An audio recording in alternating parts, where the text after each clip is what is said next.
கிட்டத்தட்ட 30 ஆண்டுகளுக்கு மேலாக பயிற்றுவிக்கிறத மட்டுமே முதன்மையான பணியாக கொண்டு செயல்பட்டு இருக்கிறாரு. அப்படி அவர் இவ்வளோ நாள் நடத்திட்டு வரக்கூடிய வகுப்புகளை கணக்கில் எடுத்திருந்தா இன்னைக்கு தமிழ்நாட்டில் அவர் பொதுச் செயலராக இருக்கக்கூடிய தமிழ் தேசிய விடுதலை இயக்கம் தான் நம்பர் 1 கட்சியாக இருக்கணும், நாடே அவருடைய அரசியலின் கீழே இருந்திருக்கணும். ஆனால் ஒன்றுமே இல்லை. என்ன இருக்குதுன்னு சொன்னால் தியாக தோழர் இருக்கிறாரு. அதிமுக எப்படியான கட்சி?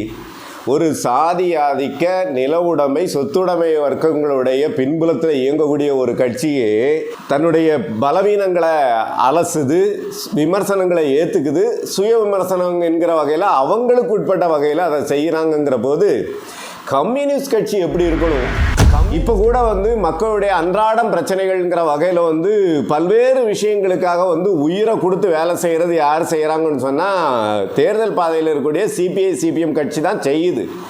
ஆனால் அது என்ன பலனை அளிக்குது அப்படிங்கிறத பற்றியான பார்வை வேணும்ல. தொழிற்சங்கமாகவும் விவசாய சங்கமாகவும் செய்யும்போது குறைந்தபட்சம் அதில் அமைப்பாக்கக்கூடிய தன்மையாக இருந்துச்சு.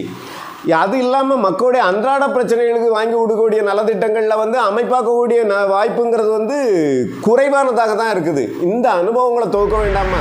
நல்லா கேளுங்க தோழர்களே, கண்டுபிடிக்கலாம். ஏன்னா யாரும் செஞ்சு எங்கேயும் உங்களுக்கு ஒரு பொருளை வச்சுட்டு இருக்கலை. எல்லாருமே திகச்சு போய் இருக்கக்கூடிய இடத்துல தான் நிலைமை இருக்குது. அதனால் கண்டறிகிறதுக்கு தலைமைகள்லாம் மேலே இருந்து கொஞ்சம் கீழே இறங்கி வரணும்.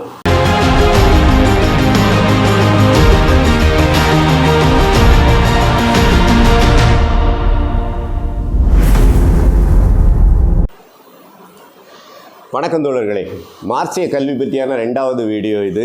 முதல் வீடியோவிலே நம்ம ஒன்று சொல்லியிருந்தோம், மார்க்சிய கல்வி கற்றுக்கிறதுக்கு முன்னாடி ஏற்கனவே இங்கே நடந்துட்டுக்கூடிய கல்வி முறையிலுடைய சாதக பாதங்களை நம்ம தொகுத்துட்டு போனால் தான் நல்லதொரு கல்விக்கு சென்றடைய முடியும் அப்படிங்கிறது தான் நம்முடைய முன்வைப்பு என்கிற வகையில் இதுவரைக்கும் நடந்துட்டுருக்கக்கூடிய கல்வி முறைகள்லாம் நடைமுறைக்கு உதவாததாக, அது ஒரு எந்திரத்தனமானதாக இருக்குதுங்கிற வகையில் நாம் விமர்சனம் செஞ்சுருந்தோம். அந்த விமர்சனத்தை மற்றவங்க எப்படி பார்க்குறாங்கன்னு தெரியல. நாம் இந்த எந்திரகதியான கல்வி முறை குறித்து கூடுதலாக ஒரு விஷயத்தை கூட பார்க்கலான்னு நினைக்கிறேன். ஏன்னா நம்ம ஆளுங்க எல்லாருக்குமே நாம் தொடர்ச்சியாக வகுப்பு நடத்துகிறோம், நிறைய வகுப்பு நடத்துகிறோம், அவங்களுக்கு புரிகிற வகையில் நடத்துகிறோம், இதை விட உங்களுக்கு என்ன சொல்லிக் கொடுக்க முடியும், இவங்களுக்கு என்ன கேடு என்கிற வகையில் ஊழியர்கள் மேலே பழி போடக்கூடிய போக்குகளை நம்ம பல இடத்துல பார்த்துட்டு இருக்கிறோம். அதனால தான் நாம் இந்த உதாரணத்தை சொல்ல வேண்டிய தேவை இருக்குது. தமிழ்நாட்டில் மார்க்சிய வகுப்பு நடத்துறது அப்படின்னு சொன்னால் தோழர் தியாகு மிகச்சிறந்த ஆற்றல். அவர் மூலதனம் பயிற்றுவிக்கிறதா இருந்தாலும் சரி, அடிப்படையில் இருக்கக்கூடிய கம்யூனிஸ்ட் கட்சி அறிக்கை என்கிற ஆரம்ப நூலை பயிற்றுவிக்கிறதா இருந்தாலும் சரி, அவ்வளோ எளிமையாகவும் சிறப்பாகவும் பயிற்றுவிப்பாருங்கிறது எல்லாத்துக்குமே தெரியும். அவருடைய பேச்சு மட்டும் இல்லை, எழுத்தும் கூட அவ்வளவு எளிமையாக இருக்கும்னு வச்சுங்களேன். மார்க்சியத்தை அடிப்படையில் கற்றுக்கொண்டு தொடக்க நிலையில் வரவங்களுக்கு கூட அவருடைய மார்க்சியம் ஆனா அவனா அப்படிங்கிற புத்தகம் எல்லாராலையுமே பரிந்துரைக்கப்படக்கூடிய புத்தகமாக இருக்குது. அவர் கிட்டத்தட்ட 30 ஆண்டுகளுக்கு மேலாக பயிற்றுவிக்கிறத மட்டுமே முதன்மையான பணியாக கொண்டு செயல்பட்டு இருக்கிறாரு. அப்படி அவர் இவ்வளோ நாள் நடத்திட்டு வரக்கூடிய வகுப்புகளை கணக்கில் எடுத்திருந்தா இன்னைக்கு தமிழ்நாட்டில் அவர் பொதுச் செயலராக இருக்கக்கூடிய தமிழ் தேசிய விடுதலை இயக்கம் தான் நம்பர் 1 கட்சியாக இருக்கணும், நாடே அவருடைய அரசியலின் கீழே இருந்திருக்கணும். ஆனால் ஒன்றுமே இல்லை. என்ன இருக்குதுன்னு சொன்னால் தியாக தோழர் இருக்கிறாரு, அவருக்கு கீழே 1-2 ஊழியர்கள் தான் இருக்கிறாங்க, மீதி எல்லாரும் ஆதரவாளர்கள். அவருடைய போக்குவரத்துக்கு செலவுகளுக்கு உதவி செய்யக்கூடிய ஒரு வகையில் விரல் விட்டு எண்ணக்கூடிய மேட்டுக்குடியினரை கொண்ட அமைப்பாக சுருங்கி போய் கிடக்குது அப்படிங்கிறது தான் உண்மை.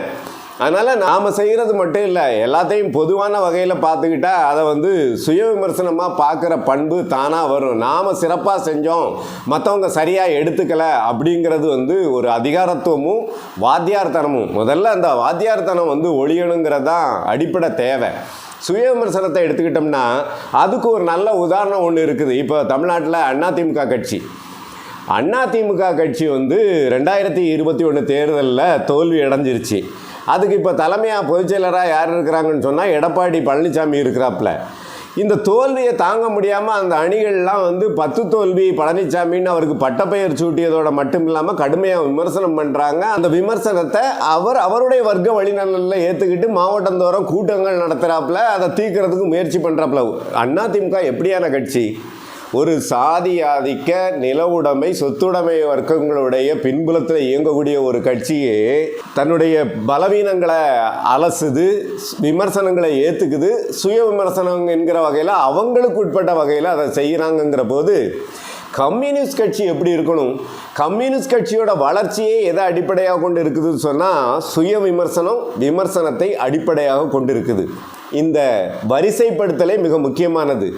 நம்ம ஆளுங்கள்லாம் இதை எப்படி பண்ணுவாங்கன்னு சொன்னால் விமர்சனம் சுய விமர்சனம்னு தலைகீழ பார்ப்பாங்க. முதல்ல ஏத்தாப்பில் இருக்கிறவங்கள அவ்வளோ பேரையும் விமர்சனங்கிற பேரில் அடித்து காலி பண்ணுறது, அதுக்கு மேலே பேருக்கு சுய விமர்சனம் பண்ணிக்கிறது. ஆனால் கம்யூனிஸ்ட் கட்சி நடைமுறை அது அல்ல. அது தலைமை பண்பு உடையவர்களால் மக்களை பயிற்றுவிக்கப்படக்கூடிய மாபெரும் மார்க்சிய அறிவியல் வழிமுறை அது. ஏன்னு சொன்னால் தலைமை தான் மக்களை, அணிகளை எல்லாத்தையுமே வழி நடத்துது. தலைமை எப்படி இதை வழி நடத்துது? சமூகத்தினுடைய நிலைமைகளை உள்வாங்கிக் கொள்வதன் மூலமாக அது என்ன அளவுக்கு உள்வாங்கிக்கிறதோ அந்த உள்வாங்கிய தன்மையிலிருந்து ஒரு வேலை முறையை வைக்குது. அந்த வேலை முறையோட அனுபவத்தை தொகுக்குது. அந்த அனுபவத்தை தொகுக்கும்போது அதில் சாதகமும் பாதகமுமான அம்சங்கள் இருக்கும்.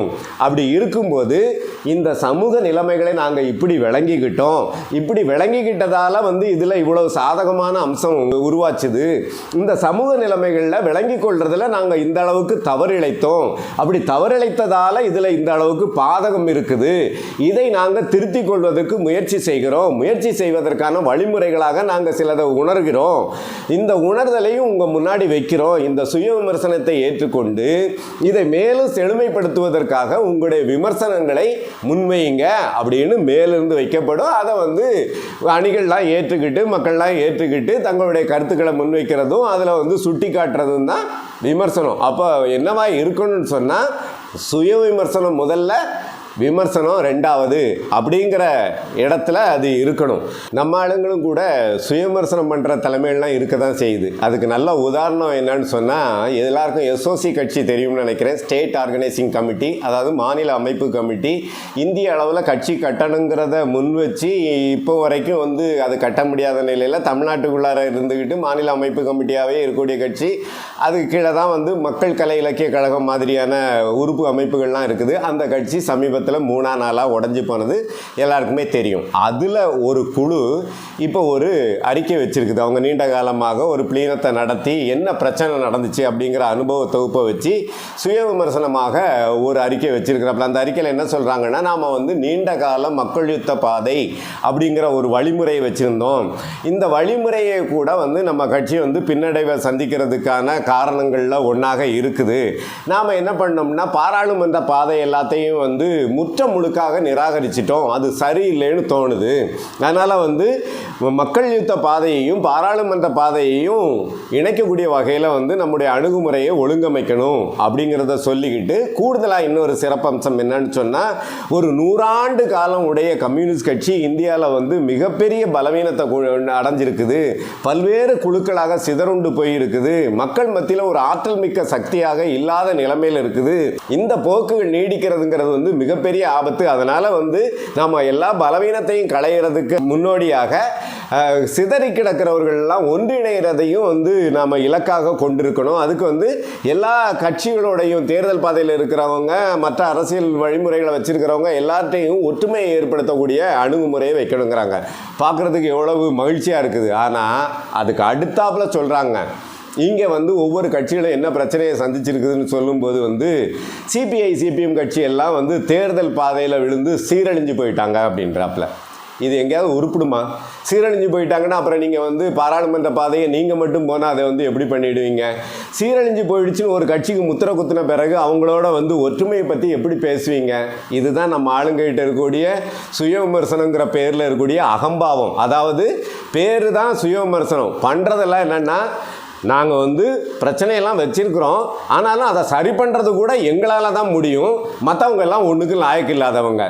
இது ஒரு பக்கம் என்ன பண்ணுதுன்னு சொன்னால், கட்சி அணிகளுக்குள்ளாரையே நம்ம தான் யோக்கியம் அப்படிங்கிறது மூலமாக மற்றவங்களெல்லாம் இழிவாக பார்க்கறது மூலமாக யாரோடையும் இணைய முடியாத தன்மையை உருவாக்கி எந்த விஷயத்தையும் சீரியஸாக செய்ய முடியாத நிலைமையில் சுருக்கி சோர்வடைய வச்சு குறுங்குழுவாதிகளாக சீரழிஞ்சு போகிறதுக்கு தான் இது உதவும். இது மாதிரி தான் பெரும்பாலான புரட்சிகர பாதையை வச்சிருக்கிறேன்னு சொல்லக்கூடிய குழுக்கள்லாம் பண்ணிட்டு இருக்கிற வேலையே இதுதான். இவங்களுடைய வேலையே என்னவா இருக்குன்னு சொன்னால், நாம் எப்படி சரி, மற்றவங்கெல்லாம் எப்படி தப்பு, இப்படிங்கிறத கண்டுபிடிக்கிறதுக்காகவே அறிக்கைகள் வைப்பாங்க, ஆவணங்கள் தயாரிப்பாங்க அப்படிங்கிற ஒரு போக்கு இருக்குது. இதுதான் அவங்களுடைய கல்வி முறை. ஸோ அந்த அணிகள்கிட்ட என்ன பண்ணுவாங்கன்னா, தங்க வைக்கக்கூடிய அறிக்கைகளையும் ஆவணங்களையும் திருப்பி திருப்பி கற்றுக்கிட்டு மனப்பாடம் போட்டுக்கிட்டு வரி பிசகாமல் எழுத்து பிசகாமல் படிக்க வச்சுக்கிட்டு, அப்பவும் கூட நீங்கள் வந்து இன்னும் முழுசாக படிக்கலைங்கிற வகையில் படிப்பறைவாதிகளாகவும் குறுங்குழுவாதிகளாகவும் அவங்கள வந்து சீரழிச்சுறதுன்றது ஒரு பிரச்சனை இருக்குது. இது இவங்களுடைய பிரச்சனைனா, இன்னொரு பக்கத்தில் தேர்தல் பாதையை வச்சிருக்கக்கூடிய கட்சி. இந்த கட்சி ஊழியர்களை வளர்த்துக்கிறதுக்கான வழியில் வந்து எதை முதன்மையாக வச்சிருக்குதுன்னு சொன்னால், நடைமுறையை முதன்மையாக வச்சிருக்குது. அதாவது நடைமுறைன்னு சொன்னால் இருக்கிற நிலைமைகளை மாற்றுறதுங்கிறது இல்லை, இருக்கிற நிலைமைகளுக்குள்ளார இந்த ஆளும் வர்க்கத்தால் எந்த அளவுக்கு சீர்திருத்தம் செய்ய முடியுமோ அந்த விஷயங்களுக்குள்ளார மக்களுக்கு ஏதாவது நன்மை செய்ய முடியும்னு சொல்லிட்டு அதுக்கு பின்னாடி ஓடுறது மட்டுமே ஒரே வேலை. இந்த வேலையை பற்றி இன்னைக்கு வரைக்கும் எந்த அனுபவ தொகுப்பும் இல்லை. இப்போ கூட வந்து மக்களுடைய அன்றாடம் பிரச்சனைகள்ங்கிற வகையில் வந்து பல்வேறு விஷயங்களுக்காக வந்து உயிரை கொடுத்து வேலை செய்கிறது யார் செய்கிறாங்கன்னு சொன்னால், தேர்தல் பாதையில் இருக்கக்கூடிய சிபிஐ சிபிஎம் கட்சி தான் செய்யுது. ஆனால் அது என்ன பலனை அளிக்குது அப்படிங்கிறத பற்றியான பார்வை வேணும்ல. அதாவது வந்து இப்போ மட்டும் செய்யலை, எப்போவுமே அதானே செஞ்சோம். அதுக்கு உதாரணம் தானே தொழிற்சங்கம். காலமாக செஞ்சுட்டு இருக்கிறோம்ல. இந்தியாவுக்குள்ளார தொழிற்சங்கம் கட்டினது கம்யூனிஸ்டுகள் தான் கட்டினாங்க, விவசாய சங்கம் கட்டினது கம்யூனிஸ்டுகள் தான் கட்டினாங்க. எல்லாமே அந்த மக்களுடைய பொருளாதார கோரிக்கைகளுக்காக தான் கட்டப்பட்டுச்சு. இப்போ தொழிற்சங்கம்னு எடுத்துக்கிட்டோம்னா மக்களுக்கு வேலை உத்தரவாதத்தை ஏற்படுத்துறது, வேலை உத்தரவாதம் ஆச்சுன்னா அதை நிரந்தரமாக்குறதுக்காக போராடுறது, நிரந்தரமாக்குனவங்களுக்கு வந்து குறைந்தபட்ச ஊதியத்தை உத்தரவாதப்படுத்துறது, சம்பள உயர்வுக்காக நிற்கிறது, போனஸுக்காக நிற்கிறது, ஓய்வூதியத்தை வந்து பெற்றுக் கொடுக்கிறது, இப்படிங்கிற வகையில் பொருளாதாரத்துக்காக வந்து நம்ம ஓடாத ஓட்டமா இந்த தொழிற்சங்க ரீதியாக விவசாய சங்க ரீதியாக எல்லாம் செய்யாத பொருளாதார கோரிக்கைகளா மக்களுக்கான நலத்திட்டங்களை வாங்கி கொடுக்கறதுல வந்து சாதிச்சிட முடியும். நீங்கள் வந்து தொழிற்சங்கமாகவும் விவசாய சங்கமாகவும் செய்யும்போது குறைந்தபட்சம் அதில் அமைப்பாக்கக்கூடிய தன்மையாக இருந்துச்சு. அது இல்லாமல் மக்களுடைய அன்றாட பிரச்சனைகளுக்கு வாங்கி கொடுக்கக்கூடிய நலத்திட்டங்களில் வந்து அமைப்பாக்கக்கூடிய வாய்ப்புங்கிறது வந்து குறைவானதாக தான் இருக்குது. இந்த அனுபவங்களை துவக்க வேண்டாமா? நீங்கள் தொழிற்சங்க ரீதியாகவே செஞ்சதில் எவ்வளோ பின்னடைவாச்சுங்கிறதுக்கு ஒரு நல்ல உதாரணத்தை சொல்கிறேன் கேளுங்க. தமிழ்நாட்டில் தான் ஒரு மண்டலத்தில் தேர்தல் பாதையில் இருக்கக்கூடிய ஒரு கட்சிக்கான போக்குவரத்து துறை சங்கம் இருக்குது. அந்த சங்கத்தோட செயலர் யாருன்னு சொன்னால், அவர் அந்த தேர்தல் பாதை கட்சியை சேர்ந்தவர் இல்லை, தேர்தல் பாதை அல்லாத ஒரு கட்சியினுடைய ஆதரவாளர். ஆனால் சங்கங்கிற வகையில் தேர்தல் பாதை கட்சியோட சங்கத்தினோட செயலாளராக இருக்கிறாரு. இது கூட கம்யூனிஸ்டுகள் என்கிற வகையில் அங்கீகரிக்கலாம், அதில் பெரிய பாதகமெல்லாம் இல்லை. அதனுடைய துணை செயலாளர் யார் தெரியுமா? மண்டல அளவுக்கு அதிமுககாரரு. அந்த சங்கம் எங்கே உருப்பிடும்? அதனால தான் தமிழ்நாட்டில் இந்தியாவில் சங்கம் பெருசாக இருக்கும், ஓட்டு போடுறதுக்கு நமக்கு யாரும் இருக்க மாட்டாங்க. இப்படி வந்து ஒரு அனுபவத்தை கூட தொகுக்காமல் மக்களுக்கு நல்லதை செஞ்சு கொடுத்துட்டா நமக்கு வந்து ஓட்டு போடுவாங்கிறதுங்க வந்து இது மாதிரி குழந்தைத்தனமான போக்கு இருக்கவே இருக்காது. செய்யக்கூடாதுங்கிறதுக்காக சொல்ல, சாதக பாதகங்களை எடுத்துக்கிட்டு சாதக பாதகங்களை வந்து அனுபவ ரீதியாக தொகுத்துக்கிட்டு, அப்போ இதில் இருக்கக்கூடிய பாதகங்களை களைவதற்கான அணுகுமுறையோடு சேர்த்து செஞ்சால் மக்களுக்கு நல்ல உதவி திட்டங்கள் வாங்கி கொடுக்கறது கூட வேலை செய்யும். இல்லைன்னா அது என்ன ஆகும்னா நம்மளை வந்து ஒரு சர்வீஸ் செக்டாராக வந்து மாற்றும். அதாவது வந்து சேவை மனப்பான்மை உடையவர்களாக, ஒரு என்ஜிஓக்கள் செய்து கொடுக்கறது மாதிரி, ஒரு நலச்சங்கங்கள் செஞ்சு கொடுக்குற மாதிரி அந்த இடத்துக்கு வந்து நம்மளை கீழே இறக்கிடும். அரசியலாக அமைப்பாகிறதுங்கிறது இருக்காது. நம்ம உழைப்பு பூரா வீணாக போயிடுங்கிறது தான் இதில் இருக்கக்கூடிய பிரச்சனை. இந்த வேலை முறை தான் கட்சியை வந்து கட்சி கட்ட விடாமல் பண்ணுது. இந்த வேலை முறையில் சிக்கிக்கக்கூடிய ஊழியர்களுக்கு தான் கட்சி கல்வி உள்ளார போக மாட்டேங்குது. ஏன்னு சொன்னால், செஞ்சு கொடுக்கறது சேவை. சேவை செய்கிறவன்ட்ட போய் நான் என்ன மார்க்சியம் பேசுறது, அவன்கிட்ட என்ன வந்து பொருள் முதல்வாதம் பேசுறது, அவன்கிட்ட என்ன வரலாற்று பொருள் முதல்வாதத்தை பேசுறது, அவன்கிட்ட என்ன இயக்கவியல் பொருள் முதல்வாதத்தை பேசுறது, அவன்கிட்ட என்ன காட்டு ஒப்பந்தத்தை பற்றி பேசுறது, உலகமயமாக்கலை பேசுறது, இன்னைக்கு நடந்துட்டு இருக்கக்கூடிய சிக்கலை பற்றி பேசுறதுங்கிறது ஊழியர்களுக்கு கேள்வி வருமா வராதா?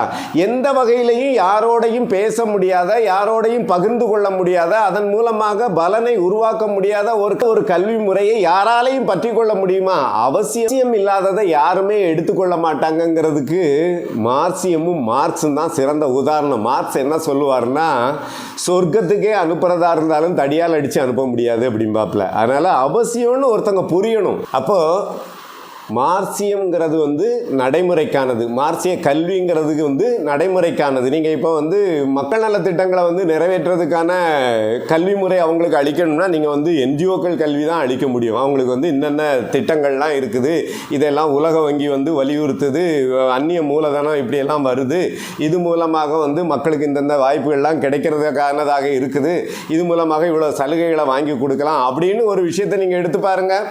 உண்மையிலே இந்த வேலை செய்கிறவங்களாம் எடுத்துக்குவாங்க, அதுக்கான அறிக்கை வச்சுக்குவாங்க. ஒருத்தங்களுக்கு வர்றதுன்னு சொன்னால் ரைட்டு, இதில் என்ன லாபம் மக்களுக்கு கிடைக்குது, இதில் கண்ணாடி வாங்கி கொடுப்பாங்களா, கேஸ் வாங்கி கொடுப்பாங்களா, வண்டி வாங்கி கொடுப்பாங்களா, அல்லது செல்ஃபோன் வாங்கி கொடுப்பாங்களா, இலவச வீட்டுமனை பட்டா கொடுப்பாங்களா, இப்படின்னு எல்லாத்துக்கும் எடுத்துக்குவாங்க. அவங்க அதை ஆர்வமாக கற்றுக்குவாங்க. அதனால் மார்க்சியம் அதுக்கானது இல்லை, நமக்கு எல்லாம் தெரியும். மார்க்சியம் சமூக மாற்றத்திற்கானது, மாற்றத்திற்கான நடைமுறைக்கானது, மாற்றத்தை நிகழ்த்துகிற நடைமுறைக்கான கல்வியை அடிப்படையாக கொண்டது என்பதை தலைமைகள் உணராமல் இருக்கிறாங்க. அவங்க ஒரு வகையில் ஏதோ ஒரு இடத்துல கெட்டி தட்டி போயிட்டாங்க.